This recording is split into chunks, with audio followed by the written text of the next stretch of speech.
اس منشدار میں جب سارے دروازے بند ہو گئے، سارے طوفانوں کو الطاف بھائی نے فیس کر لیا، تو اپنے قوم کی نیا کو پار کرنے کے لیے کشتی کے ملا نے سوچا کہ اب اس کشتی کو ہم کو پار لگانا ہے. اور میں یہ بات پوری اسٹیبلشمنٹ کو واضح کر دینا چاہتا ہوں، فوجی اسٹیبلشمنٹ کو خاص طور پر، کہ 18 مارچ کو بھی شاید یہ ملا آپ کے قابو میں آ جاتا یا آپ ملا کا ہاتھ پکڑ لیتے. اب وہ ملا کی کشتی جو ہے دور چلی گئی ہے اپوزٹ ڈائریکشن میں، اور ہر گزرتے وقت کے ساتھ ساتھ آزادی کی منزل قریب آ رہی ہے اور تم سے دور ہوتی جا رہی ہے یہ کشتی. اور انشاءاللہ تعالی نام کچھ بھی رکھیں، آپ سندھو دیش رکھیں، بیچ میں ایک نام آیا تھا سندھو مہادیش، آپ نے یہ بھی سنا ہوگا. جی، مہا سندھو دیش. مہا سندھو دیش، نام کچھ بھی رکھیں، ہمیں آزادی چاہیے، صاف اور سیدھی سی بات ہے.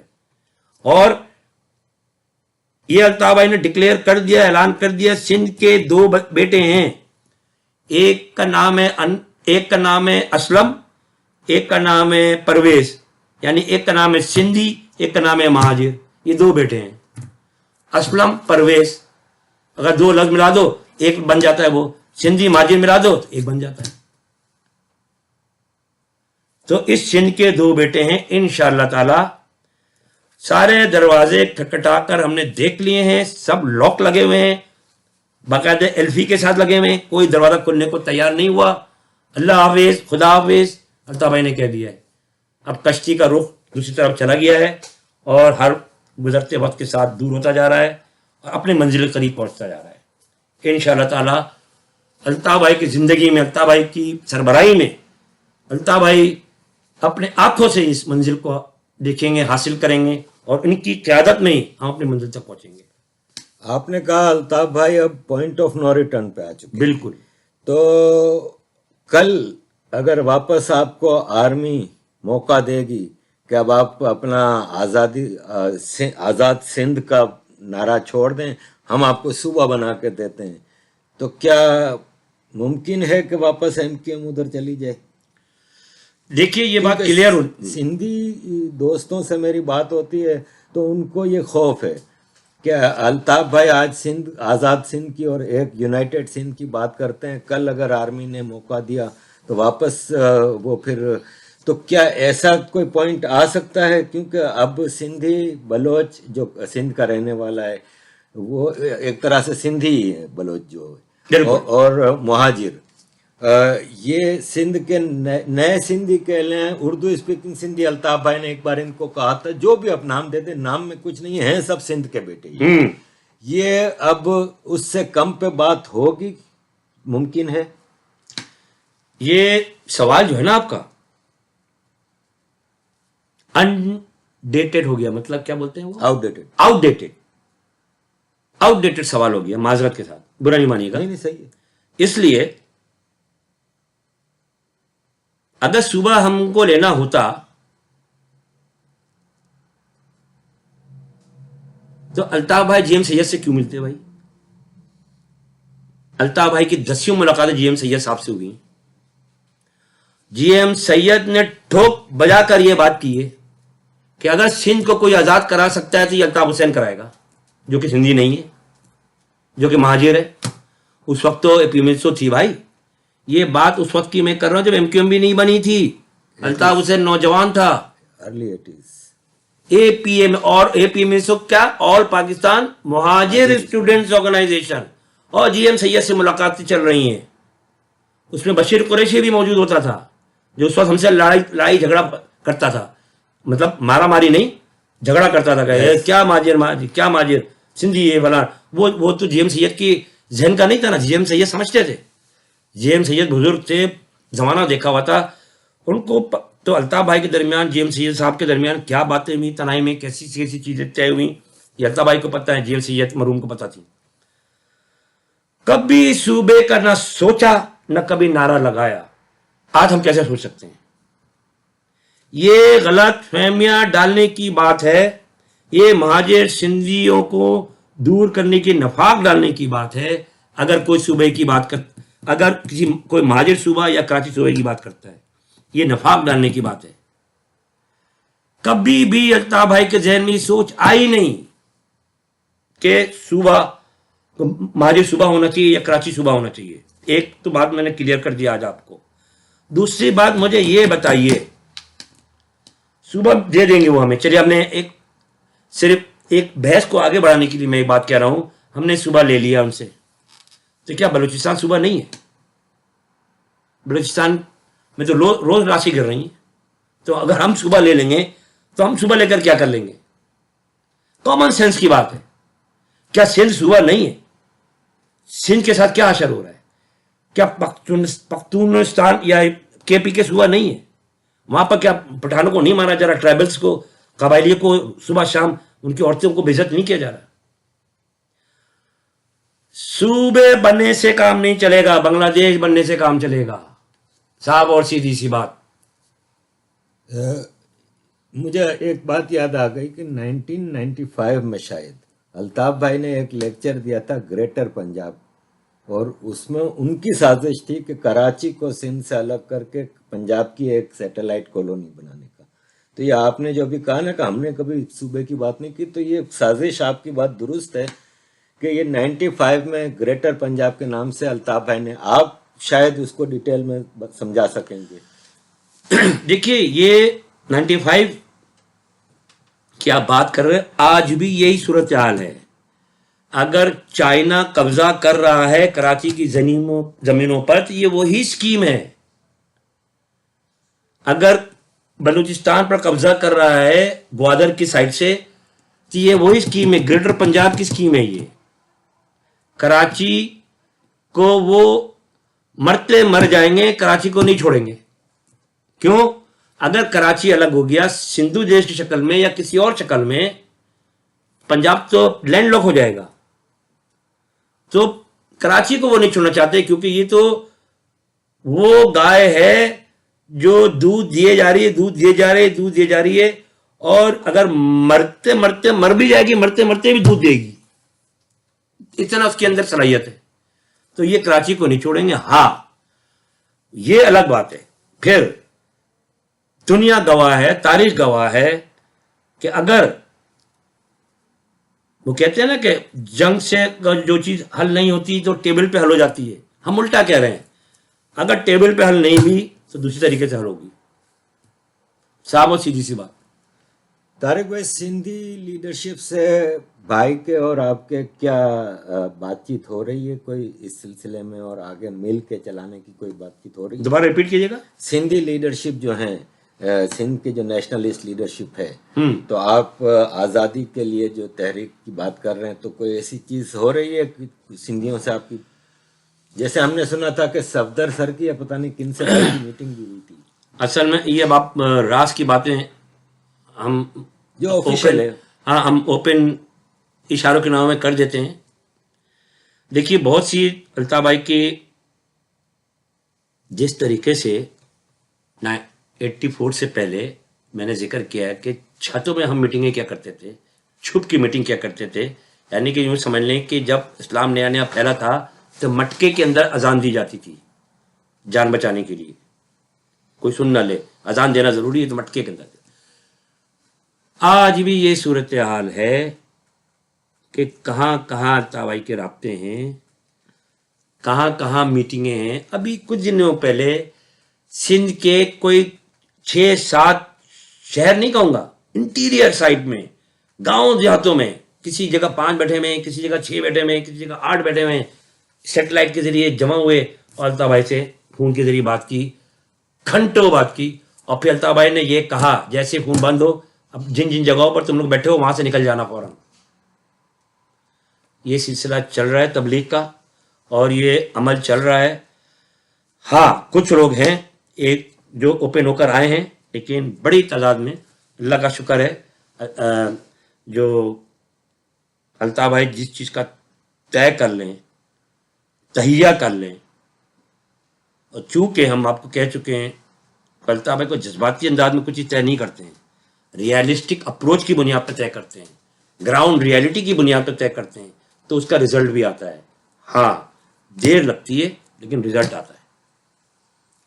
آخری دو سوال ہیں میرے ذہن میں. پہلا یہ ہے کہ بلوچستان میں ایک موومنٹ چل رہی ہے آزادی کی، اور میں جیسے کہ پارٹی رینکس میں میں بھی رہا ہوں تو میں نے دیکھا ہے کہ الطاف بھائی نے اور ایم کیو ایم نے بلوچوں کی اس موومنٹ کو ہمیشہ سپورٹ کیا ہے، اور جہاں بھی ان کی مدد کی کر سکے وہ کی ہے.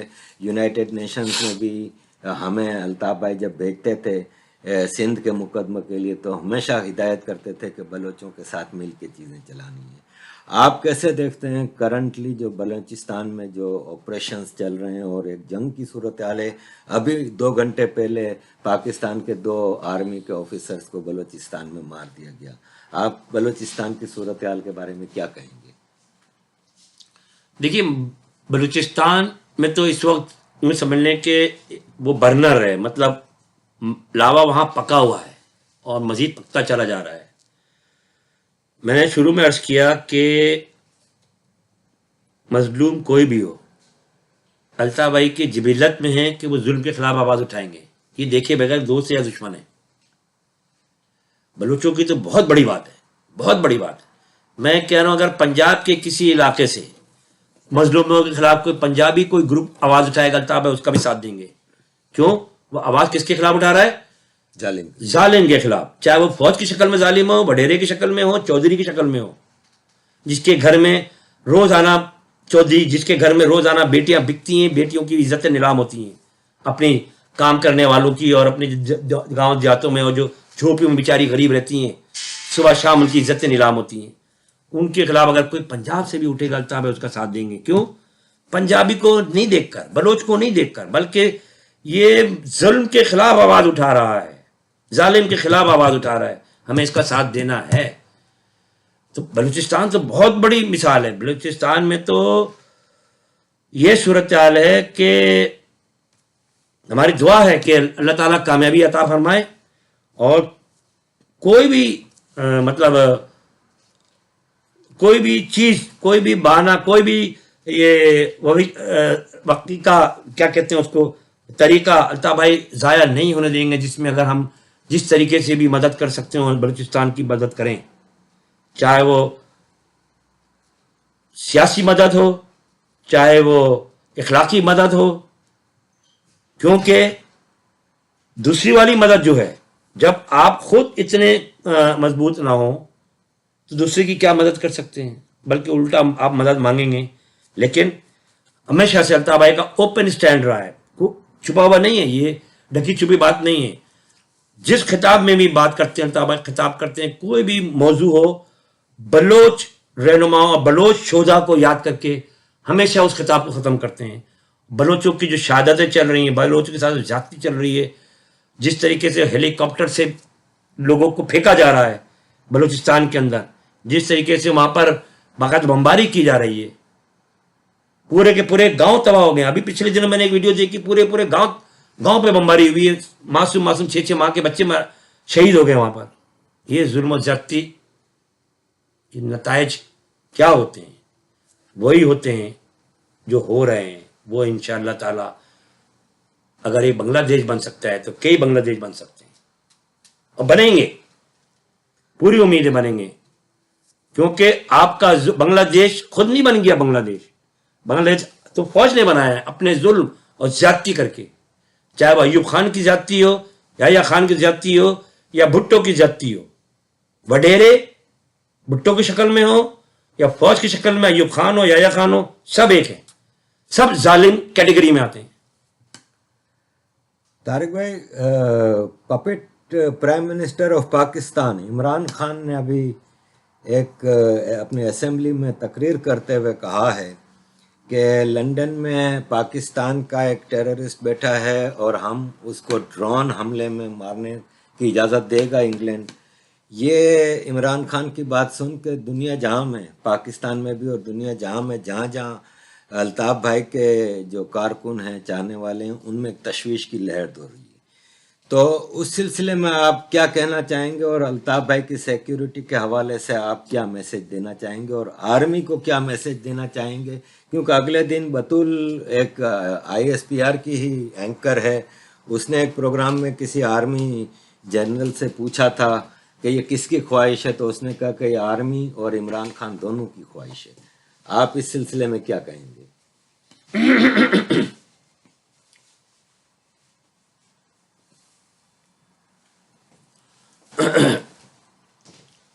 دیکھیے عارف بھائی، نہیں ٹھیک، بات یہ ہے، عمران خان نے تو اپنی زبان کا استعمال کیا ہے، اس کو تو یہی نہیں پتا ہوتا ہے کہ بول کیا رہا ہے. ایک دے دیتے ہیں تھوڑا سا، ایک اس کو شک کا فائدہ دے دیتے ہیں، حالانکہ دل تو نہیں چاہ رہا. کیونکہ مجھے یہ پتہ چلا ہے کہ اس کی بیوی جب صبح اس کو اٹھاتی ہے، جس کو پیرنی پیرنی کہتے ہیں، تو اس کو یاد دلاتی ہے تم پرائم منسٹر ہو پاکستان کے. اس کو یاد دلانا پڑتا، کیونکہ وہ چرس اور ہیروئن کے اتنے نشے میں ہوتا ہے، اس کو پتہ ہی نہیں ہوتا کہ وہ کپڑے پہنا ہوا بھی کہ نہیں پہنا ہوا ہے. ایسے تو نہیں، بغیر کپڑوں کے تو باہر نہیں نکل گیا. یہ وہ ہے عمران خان. تو اس کے منہ سے آوے یہ مت سمجھے، یہ تو اس کا منہ استعمال کیا گیا ہے کہ 30 سال سے ایک دہشت گرد لندن میں رہ رہا ہے. او بھائی، وہ دہشت گرد کو ہم ہزاروں سلام پیش کرتے ہیں. اس دہشت گرد کے چاہنے والے تو پورے دنیا بھر میں پھیلے ہوئے ہیں جو اس کی حفاظت کرنا جانتے ہیں. اور وہی والی بات ہے کہ میں نے بیچ میں کہا تھا کہ تم جتنا ہمیں دباؤ گے ہم اتنا پھیلیں گے. یہ میں نے بیچ میں کسی نقطے میں کہا تھا، اور یہ شروع سے ثابت ہوا ہے کہ جتنا یہ اسلامی جمعیت طلبہ نے کراچی یونیورسٹی میں ہمیں دبایا، اتنا ہم پھیل گئے شہر کے اندر. جتنا ہمیں شہر میں دبایا گیا، ہم پنجاب وغیرہ میں پھیل گئے، ملک میں پھیل گئے. جب ملک میں دبایا تو ہم پوری دنیا میں پھیل گئے. آج تم نے یہ بات کی کہ ایک دہشت گرد بیٹھا ہوا ہے لندن میں، اس کو ڈرون اٹیک سے ہم مارنا چاہتے ہیں. ارے بھائی، تم نے دیکھا، تم نے کہنے کو تو کہہ دیا، تم تو کہہ کے گھر جا کے سو گئے. فوج نے جو کہلوانا تھا کہلوا دیا، فوج اب اسکیمیں بناتی رہے. لیکن پورے دنیا میں جو کوہرام مچا، جو وہ ایسے ساتھی پورے دنیا میں جو گھر بیٹھ گئے تھے، ان ایکٹیو ہو گئے، سب ایکٹیو ہو گئے. تو تم نے تو ہمارا کام آسان کر دیا. ہم میٹنگیں کر کے تھک جاتے ہیں کہ بھائی کیا نام ہے، کام کرو، گھنٹہ دو، 2 گھنٹہ دو، ہفتے میں 3 گھنٹے دے دو، اپنے بزنس میں سے، اپنی نوکری میں تھوڑا سا وقت نکال لو. جب الطاف حسین پر بات آئی، ہر شخص، چاہے وہ امریکہ میں ہو، کینیڈا میں ہو، کیا نام ہے، جرمنی میں ہو، آسٹریلیا میں ہو، UK میں ہو، ساؤتھ افریقہ میں ہو، سب جگہ فل ایکٹیو ہو گئے. اور آپ نے ابھی دیکھا UK میں 2 مظاہرے ہوئے ہیں ابھی 14 دن کے اندر، 2 ہفتے کے اندر 2 مظاہرے، ماشاءاللہ منظم انداز میں. کینیڈا میں مظاہرہ ہوا ہے، اتنا شدید بارش، 8 اگست یاد دلا دی تھی اس بارش نے، نشتر پارک والی بارش نے، کہ نشتر پارک والی بارش یاد آ گئی تھی. جب کینیڈا میں بھی 3 دن پہلے مظاہرہ ہوا ہے، مشکل دار بارش ہو رہی تھی، خواتین بچے سب بارش میں کھڑے ہوئے الطاف حسین کے حق میں نعرے لگا رہے تھے، اور عمران خان کی سازش کے خلاف آواز بلند کر رہے تھے، اور بورس جانسن سے ریکویسٹ کر رہے تھے کہ ہمارے ہر دل عزیز قائد کو سیکیورٹی فراہم کی جائے فل پروف. بنیادی نقطہ جو میں یہاں میک کر رہا ہوں، یہ کر رہا ہوں کہ تم ہمارے قائد کے خلاف کتنے ہی سازشیں کر لو، ماضی میں بھی کی. میں نے آپ سے کہا نا، جب الطاف بھائی یہاں سے 91 میں گئے تھے، لندن سے 91 میں عائشہ منزل میں ان پر سوسائڈل اٹیک ہوا تھا، تو اس میں اللہ تعالیٰ نے بچایا. آج تم سوسائڈل اٹیک ہی کرا لو، چلو ڈرون تو خود آئے گا نا، بندہ پھینک دو اوپر سے، کوئی بم باندھ کے آسمان سے، تو وہ بیچ میں ہی پھٹ جائے گا، گھر تک نہیں پہنچ پائے گا. اللہ تعالیٰ حفاظت کرنے والا ہے. نیچے اللہ تعالیٰ نے الطاف حسین کو سپاہی مہیا کیے ہوئے ہیں، دن رات ان کی دیکھ بھال میں لگے ہوئے ہیں. ڈونٹ وری، آپ اپنا کام کریں، ہم اپنا کام کریں گے. بس یہ درخواست کروں گا، ہاں ضرور، بورس جانسن صاحب سے، prime minister of Great Britain سے، کہ یہ برٹشر ہیں، یہ آپ کے شہری ہیں، لہذا آپ کا فرض بنتا ہے اس شہری کی حفاظت کرنا. یہ لاکھوں کا